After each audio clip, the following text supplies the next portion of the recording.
¿Qué tal a todos? Bienvenidos sean a otro episodio más de este podcast llamado Mitosis, un podcast en el cual cada semana yo, Osmar, le contaré a Leo, creo que estoy copiando la introducción de Leyendas Legendarias, ¿no? Pero bueno, como creo que ya le escucharon la risa, hoy no se encuentra Leo con nosotros, se encuentra José. Simplemente porque Leo se encuentra algo ocupado y además que José conoce muy bien la historia que nos va a contar el día de hoy. ¿Qué tal? ¿Qué tal? Encantado de conocerlo, gente. Aquí un pequeño crossover con Soundcast. Pero sí, conozco un poco al respecto de la cosmovisión maya, pero creo que hay algunas cosas que aún me falta afinar. Pero El ahí punto es que veremos. puedes ilustrarnos. Yo no sé absolutamente nada. Y es que es mi cultura, vengo de ahí, es mi raíz, pero no sé nada, no sé muy poco. Sí, entonces espero que realmente tú nos puedas quitar todos esos dilemas. No sé muy poquito. No te voy a decir que soy completo estúpido, pero sí. Claro, no. Como mencionó aquí José, hoy vamos a hablar acerca de no un mito ni una leyenda.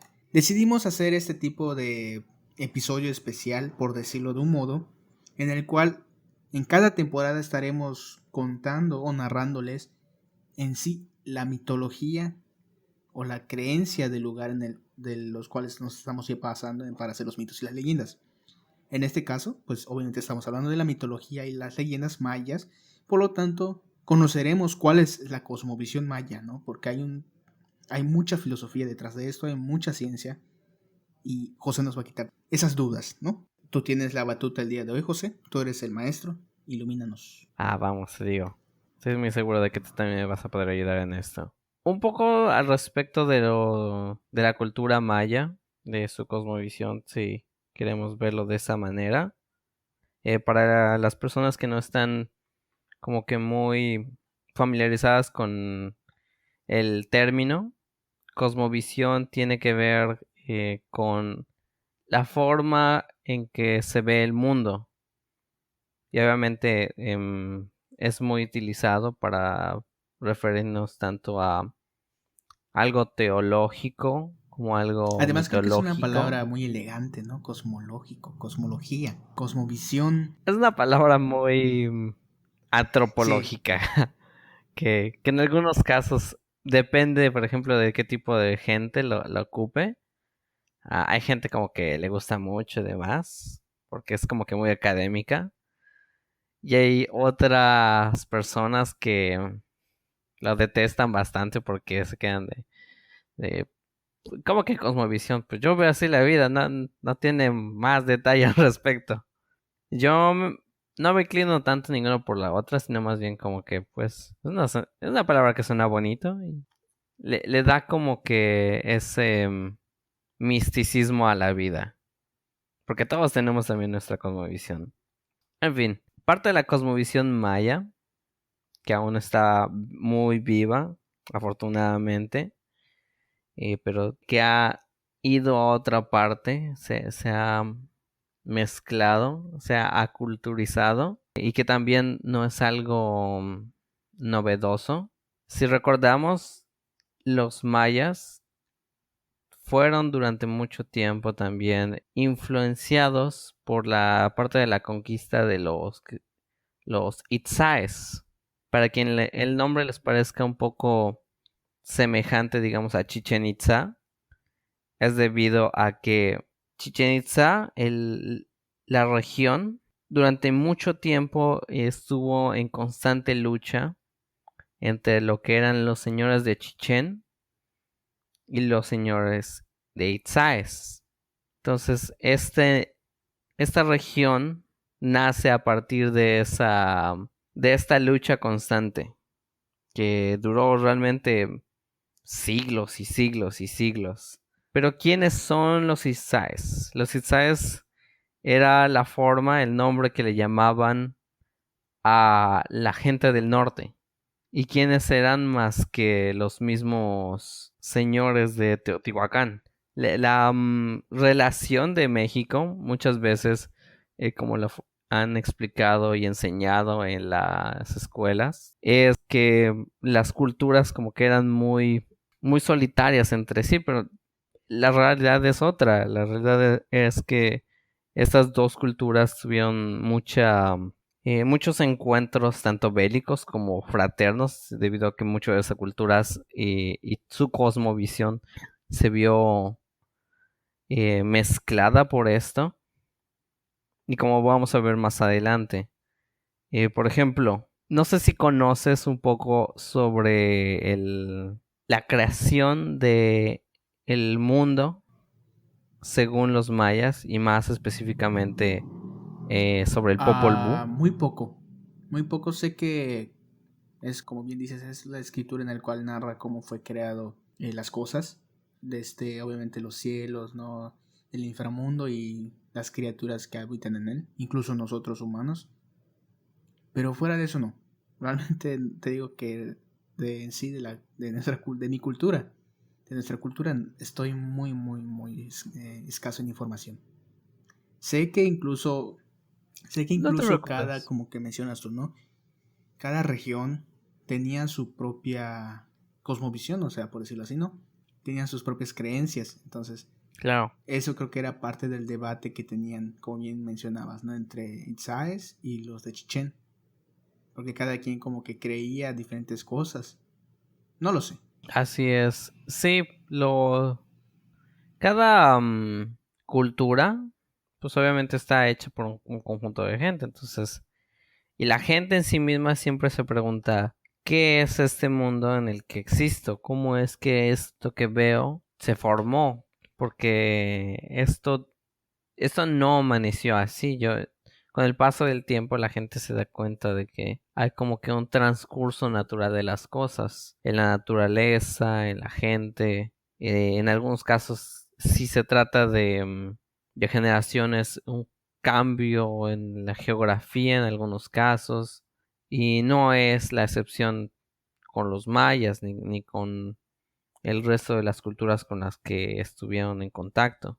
Sí, si tenemos una forma de ver a los mayas en cuanto a la subdivisión de mundo, ellos ven este árbol sagrado que divide a la tierra en tres partes, que para ellos es el cielo, la tierra y su inframundo, o lo que serían las ramas, el tronco y las raíces. Entonces, ¿quién tenemos en las ramas? Pues tenemos a los dioses mayores. En algunos casos varía mucho el nombre de estos dioses porque no... Hay diferencias, hay cambios dentro de la cosmovisión maya dependiendo de qué era estemos hablando. Pero por ejemplo, de los más relevantes y que aparecen muchos, está obviamente Chak, el dios al que le ruegas que no te ensucie la ropa, porque es el dios el dios mayor de la lluvia. Tenemos también, o tuvimos, dependiendo de cómo lo veas, a Kukulcán, la serpiente emplumada, que es semejante a como son los romanos y los griegos en ese sentido. Es la interpretación de Quetzalcóatl del centro del país. Hay muchas leyendas al respecto de que se trata de la misma persona realmente, porque es en ciertas leyendas el hombre Dios que le enseña a, a los mortales acerca del maíz, pero al mismo tiempo tenemos ciertas otras leyendas, como es el caso de lo que se queda plasmado en el Popol Vuh, la leyenda fundacional de la creación humana. Originalmente se intentó hacer, los dioses intentaron hacer al hombre a través de barro, pero crearon algo que no podía tener descendencia. Entonces tuvieron que dejarlos. Luego intentaron crearlos a partir de madera, que ya podían tener descendencia estos hombres, pero se dieron cuenta de que no tenían como que sentimientos. Podían hablar, pero eran psicópatas en naturaleza. Los dioses se enojaron con eso, entonces intentaron destruirlos, pero estos escaparon a los árboles y se transformaron en monos. Intentaron luego crearlos a partir de huesos, pero resultó que sí podían tener descendencia, sí tenían emociones, pero también sus emociones eran muy negativas. Entonces los dioses también volvieron una vez más a estar enfadados con ellos. Entonces, finalmente decidieron que el material que daría vida a los hombres tenía que ser el maíz. Entonces, como muchas leyendas fundacionales de América, es el maíz realmente de lo que está hecho el ser humano, no solo de su alimentación, literalmente se pensaba que esa era como que su masa primordial. Y también en muchos casos, como en el caso del centro, que eran conocidos por ser eh, los, la civilización del oro. El oro no se referían literalmente a este objeto material precioso, se referían a el verdadero oro, que era el maíz, porque ese tipo de oro obviamente podía alimentar a naciones sin ningún problema, y además era de lo mismo que estaban hechos. Volviendo una vez más a este árbol, creo que ya se imaginarán muchos radioescuchas, si es que obviamente son de aquí de Yucatán, nos estamos ya refiriendo a la ceiba, que aquí mi compañero les dirá su nombre científico y varias de sus propiedades.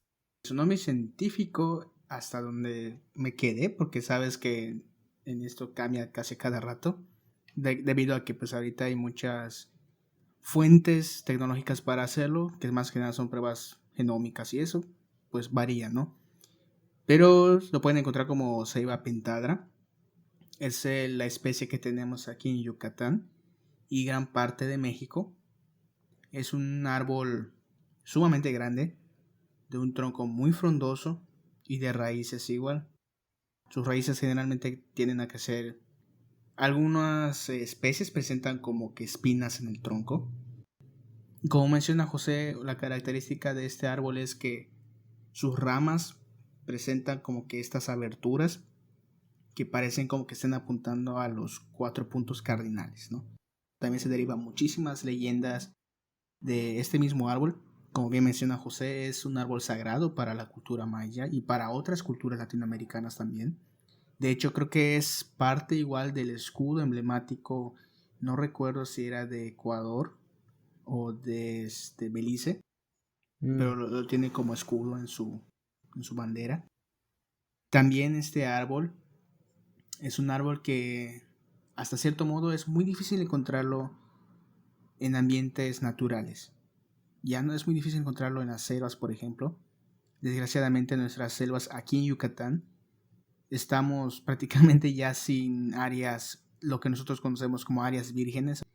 Quiere decir que ya se introdujo alguna acción del hombre, ya sea deforestación, ganadería y leyendas que se conocemos acá, por ejemplo la leyenda de la Ixtabay, que por desgracia no lo podemos tocar en este podcast porque no incumbe, bueno sí, podría incumbir a la planta, pero habla más acerca de una doncella, ¿no? Entonces, si gustan podemos contarla, no hay ningún problema por nosotros encantados de mencionárselas, pero en sí ese es un árbol muy sagrado, pero sí es utilizado aquí en Yucatán como un árbol maderable. Es también conocido como madera preciosa la que se obtiene de este árbol. Y ciertamente es muy admirable. Es un árbol que si se le da el tiempo suficiente, puede durar generaciones tras generaciones. En el caso de, de que se encuentre cerca de una fuente de agua, que es el caso de los cenotes, esos túneles subterráneos de agua que recorren básicamente toda la península, todo el estado, se vuelven árboles gigantescos, que rebasan fácilmente los 10, 15 metros de altura. Es realmente impresionante. Y obviamente no es de extrañar que sean la imagen para este pueblo de el árbol de la vida, que literalmente el mundo esté formado a partir de este árbol. Y es entonces aquí también donde podemos ver una de las cosas que quizás vamos a tocar más adelante, que es el Xibalba Oh, o el inframundo desde la parte de vista maya. Es un lugar sumamente extraño perdón, José, de imaginar porque, antes de continuar, yo creo que, de hecho, claro, este claro. episodio igual podemos mencionar más cosas de la ceiba, porque creo que va enfocado todo, ¿no? La cosmovisión maya, por lo que voy entendiendo. Ah, sí, sí, sí. Entonces, bueno, para aprovechar este espacio que abriste, sí, creo que nos vamos Claro, a claro. aventar en eso, ¿no? Entonces, les voy a mencionar más cosas de la ceiba. Tiene unos frutos muy curiosos, que son como como del tamaño de un mango común. Pero a la mente cuando se rompe, salen como que unas pequeñas bolas de algodón, unas pelusas. Mm, De hecho, esta cuando es su época de floración, las calles de aquí de Yucatán, y tú lo has visto, se llenan completamente de esta como una nieve, ¿no? Como si fuesen esa nieve falsa. De hecho, pues así le llaman por acá. Que es muy curioso sí. porque se queda completamente impermeabilizada las calles. Como Son, por Ajá. cierto, esas sus semillas. Siempre he Sí, tenido la duda. no, esa es como Oh, que ya tiene sentido. el fruto, es el fruto. Como que cápsula verde que vemos, si pueden buscarlo en Google. El fruto de la ceiba es como que un mango, como les menciono, color verde. Y cuando ese está maduro, se rompe y de este salen las semillas, que son esas pelusas como algodón. De hecho, los puntitos negros que noten allí son esas las semillas, no son esas las semillas que se dispersan. Es una forma de dispersión. Y ya recordé, no es de Ecuador ni De Belice el Belice, escudo, ¿cierto? es de Guatemala. Es de Guatemala, Ah, de sí, de Guatemala. Guatemala Ah, ya, es su ya, ya. símbolo. Ya, yo solía tener un amigo de Belice Ujú. que sí me decía también de sus clases de historia, donde veía también los mayas y me dije, ah, mira qué bonito. Y me decía, sí, y creo que le llaman de otra manera, pero no me acuerdo en este momento. Creo que A árbol de los... algodón le llaman también por esa Mm, característica, te digo. oh, no. Sí, Qué nombre nada nada original. glamoroso. No. Pero bueno, como les mencionaba, hay muchísima representación en la cultura de este árbol. Mm, Está en la literatura, en muchos libros, en muchos mitos, en muchas leyendas, como estamos escuchando esta. Algunos de sus usos medicinales, sería bien mencionarlos. claro, claro. Pero obviamente estos son usos que se tenía en los nativos, obviamente, ¿no? Hasta cierto momento no es algo que se compruebe que pueda funcionar al 100%, así que no les recomendamos utilizarlo como método para tratarse estas enfermedades o estas dolencias que podemos mencionar. Simplemente siempre consulten a un médico y ellos les dirán qué hacer, ¿no? Entre sus usos medicinales hay que resaltar muchísimo que se le conoce como un antiespasmódico. También es un diurético e incluso diarreas y Claro. disentería. También, si no mal recuerdo, se utilizaba para cuando estaban enfermos de las vías respiratorias, también se utilizaba para ello, ¿no? Pero mayormente se utilizan para dolores, o sea, dolores musculares, cuando te torcías alguna parte del cuerpo, cuando te golpeabas, entonces te hacían como que una cataplasma de esta planta, ya sea de las hojas o del tallo. Incluso también hay una creencia de los pueblos más que nada, el cual este fruto que te mencionaba, cuando se queda seco, queda muy duro. Y muchas personas, más que nada las señoras, decían que al frotarse el cabello con este fruto, les hacía crecer más frondoso, pero cabelludo. Y dudo que sea así. Pero, se, pero lo utilizan para ello como si fuese un peine. De hecho, muchos mencionan a este fruto como el peine de la Ixtabay, de esa doncella que les menciono, de esta leyenda. Entonces es el peine del Ixtabay y todas esas cosas, ¿no? Entonces, esto Sí, esa es otra historia ligeramente postcolonial, creo yo. sí, Te mentiría si supiera exactamente el punto exacto, ¿no? nace esta historia. Bueno, les cuento muy rápido en sí la leyenda, ¿no? Se supone, o sea, no es exactamente así. Se supone que había Claro, claro. una joven muy bella que de algún otro modo la mataron, la asesinaron, algo así, no recuerdo muy bien. El chiste es que desde ese entonces ella salía de este árbol, del Ixtabay, porque pues es la que conecta a través del Xibalba, como menciona José. Entonces, cada vez que ve a un hombre, más que nada borrachos, borrachos en la carretera, estas las seduce y se los lleva para llevárselos al Xibalba. Y muchos han contado que esto ha sido así, que muchas personas, hombres, que han estado borrachos llegando a su casa muy de noche o en la madrugada, se han encontrado con una joven muy bella que los seduce y los incita a entrar al monte y de ahí los pierde y algunos incluso dicen que salen lastimados, ¿no? En el aspecto de que arañados, golpeados, cortados o lacerados profundamente, ¿no? Entonces, cuando alguien veía a una persona que está arañada y está tirada en la calle o en el monte o en las milpas, decían que se lo había llevado el Ixtabay. Cosa que obviamente pues podemos creer que simplemente se cayó, se arañó con algún árbol estando borracho, ¿no?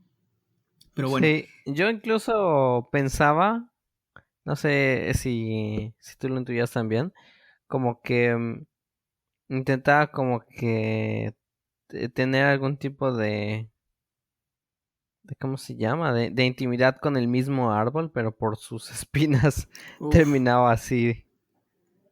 ojalá y no, porque imagínate el dolor, porque Ojalá son y no. espinas muy grandes los que pueden llegar a tener, ¿eh? Muy Sí, grandes, muy, muy sí. grandes. Te puede sacar un ojo sin problema alguno. Pero bueno, esos son los datos que quería resaltar de este árbol, ya que hubo la oportunidad. Sí. Mientras es un árbol relativamente joven, no estoy seguro, tú me dirás exactamente cuánto tiempo permanece así, o si es dependiendo de la variedad. Se encuentra naturalmente verde. Oh, sí. Realmente el tronco se caracteriza por tener un tronco verde. Pero igual te mentiría, no estoy 100% seguro de saber si eso es en toda su ciclo de vida. No, no sabría decirte con seguridad. Exacto. Pero siempre, siempre, la mayoría de las veces está con ese tronco verde. Es lo que le caracteriza también. Una de las razones también de que mi compañero no pueda decir a ciencia cierta, por ejemplo, este dato, es, como iba diciendo, y como me ha comentado, es un árbol que tiene un periodo de vida extraordinariamente largo.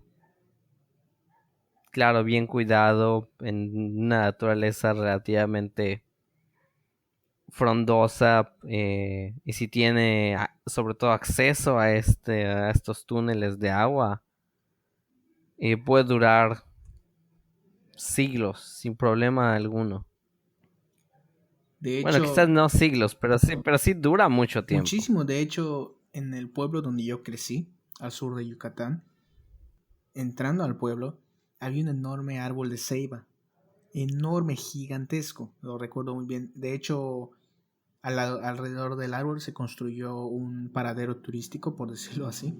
Banquitas con unas pequeñas chozas donde habían comerciantes locales que iban a vender cosas, ¿no? Entonces, el lugar estaba bonito, te puedo decir. Estaba porque ya lo destruyeron. Porque cuando vino Oh, el no. huracán, si no me recuerdo, Ah, Isidoro, ya. se destruyó casi todas las palapitas, pero el árbol quedó Uf. intacto. Sí, no, esas Pero raíces. ¿sabes qué es lo que le pasó? Porque de hecho lo cortaron. Oh, no. Hubo fuego causado por un petardo. Ay, no. Sí. Y Chingada de eso se humanidad. empezó como que a debilitar el árbol, empezó a tener una plaga, que igual bien recuerdo porque el tronco se empezó a como que a secar y la gente empezó a quemar su basura dentro del tronco porque pensando que así iba a matar Oh, el árbol. Y no. lo lograron, mataron el árbol y obviamente tuvieron que cortarlo. Pero era un árbol Uf. hermoso, te puedo decir.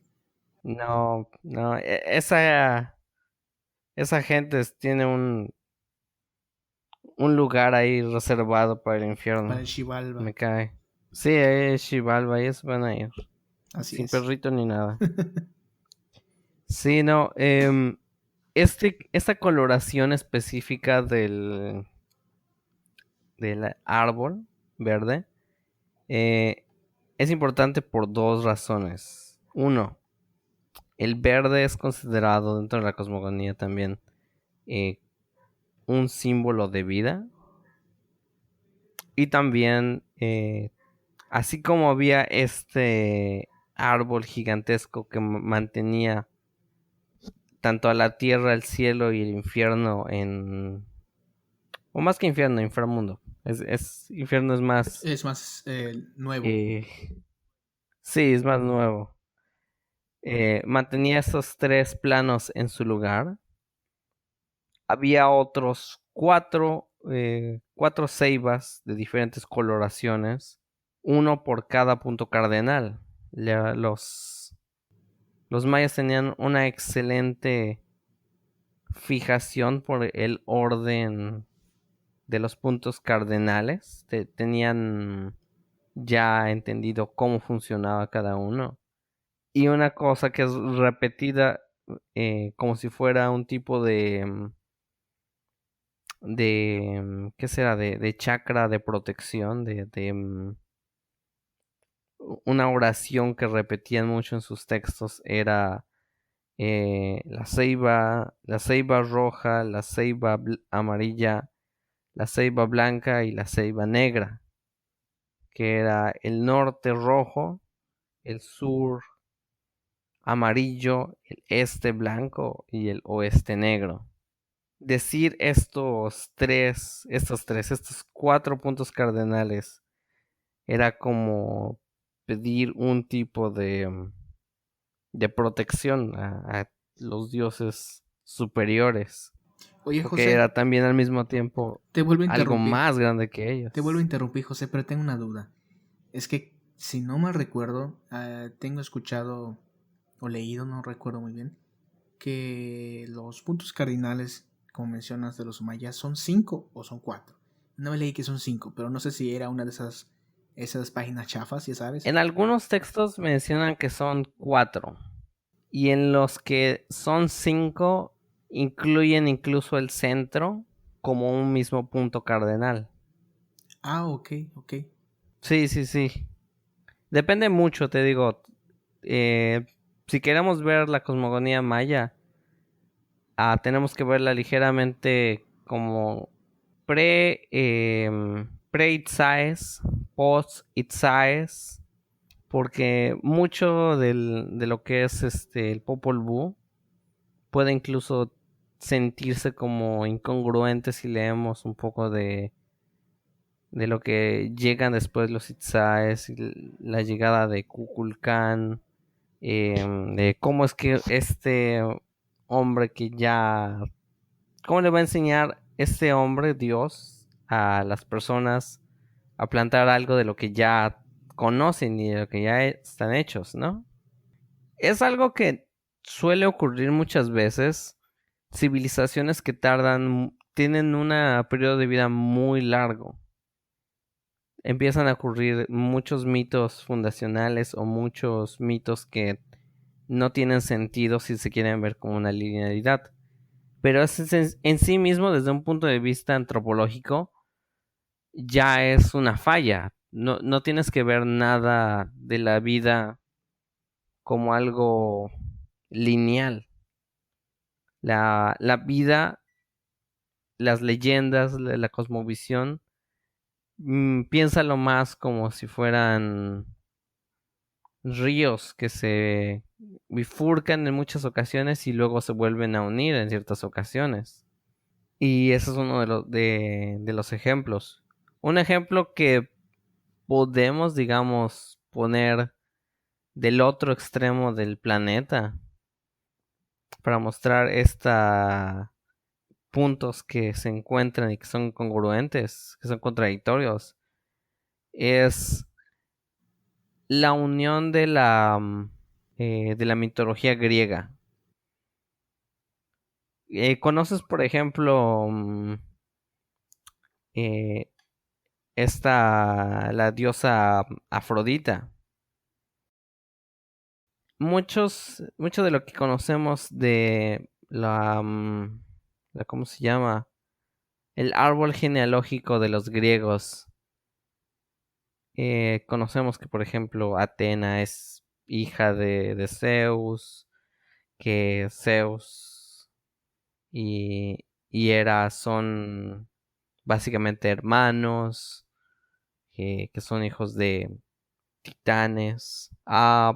Pero ¿tienes, por ejemplo, una idea de dónde aparece Afrodita dentro de todo este árbol genealógico?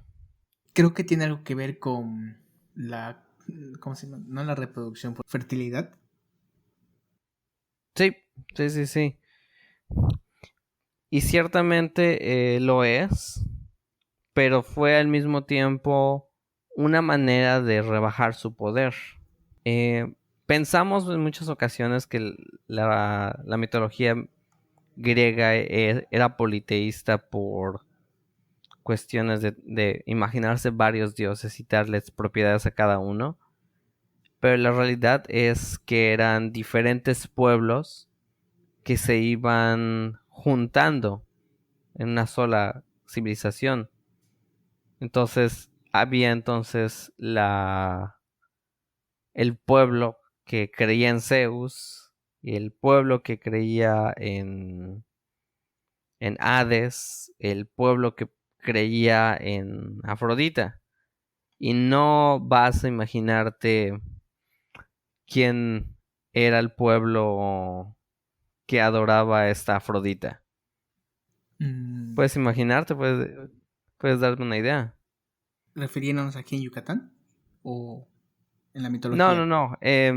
En cuanto a cuestiones griegas de... Ah. Sí, sí, porque... Sí, Afrodita creo que lo relacionaban con el cultivo, ¿no? Ajá. Entonces me imagino que algo así, por ahí vamos, ¿no? Por ahí vamos enfocándolo en aquí en Yucatán. Bueno, en la cosmovisión maya me imagino que es algo Algo parecido. así. Algo así. Afrodita era la diosa del pueblo de los guerreros. Era una diosa de la guerra, antes de ser una diosa del amor. Kukulcán fue así también. Era, debió de ser, eh, como te digo, el Quetzalcóatl de los Tzitzaes, que de alguna manera lo agregaron los mayas una vez fueron integrados, y entonces es cuando ocurren estas complicaciones de congruencias. Es por eso que también por eso tenemos cosas como los diferentes puntos cardenales, que a veces son 4, a veces son 5, depende de de qué periodo le estés preguntando. Y regresando a este árbol, regresando una vez más a la ceiba. La ceiba no solo queda en este periodo y sobrevive por una razón.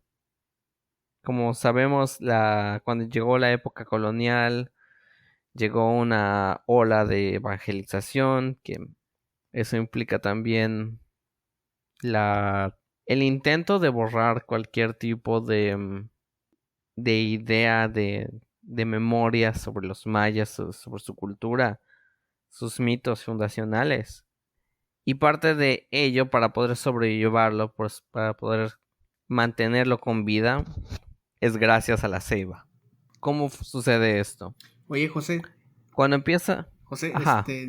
creo que ya estamos muy largo el episodio. ¿Te Oh, parece si no. dejamos lo mejor para el siguiente? Claro que sí, creo Creo que que... va a ser más descansado para nuestros escuchas, ¿no crees? Es muy Por interesante. supuesto, Realmente por a mí esto supuesto. sí me está interesando demasiado. Te digo, no conocía mucho. Y me está interesando demasiado, pero creo que lo dividimos en dos partes para dejar más trama ahí. Sí, sí, sí, creo que hubo mucha emoción en este episodio. Sí, sí. Pero bueno, como spoiler, ¿qué es lo que viene en la siguiente, José? Ok, un poco de spoiler relatándoles de este árbol. Quiero que se imaginen cómo es que un árbol puede incluso muerto, incluso como una mesa, como una puerta, puede mantener viva una cultura. Se lo dejo a su imaginación y podemos verlo en la segunda parte. Por supuesto, nos veremos en la siguiente parte donde José nos estará narrando. Ahí estaremos. Muchísimas gracias por escucharnos. Aquí les traeremos después más leyendas mayas, más leyendas de esta cultura que, muy a pesar de muchos gobernadores, sigue dando sus empujones y que como a manera de spoiler para también para el siguiente episodio de Songcast, les traeré una razón de por qué el maya como lengua no va a morir, aunque lo quieran los demás. Ah, sí. Pero bueno, amigos, gracias por escucharnos. Síganos en nuestras redes sociales a través de Facebook como Bioculta. Igual nos pueden encontrar en las diferentes plataformas de podcast como son Google Podcast, Spotify, Radio Podcast, etcétera, ¿no? Como Bioculta.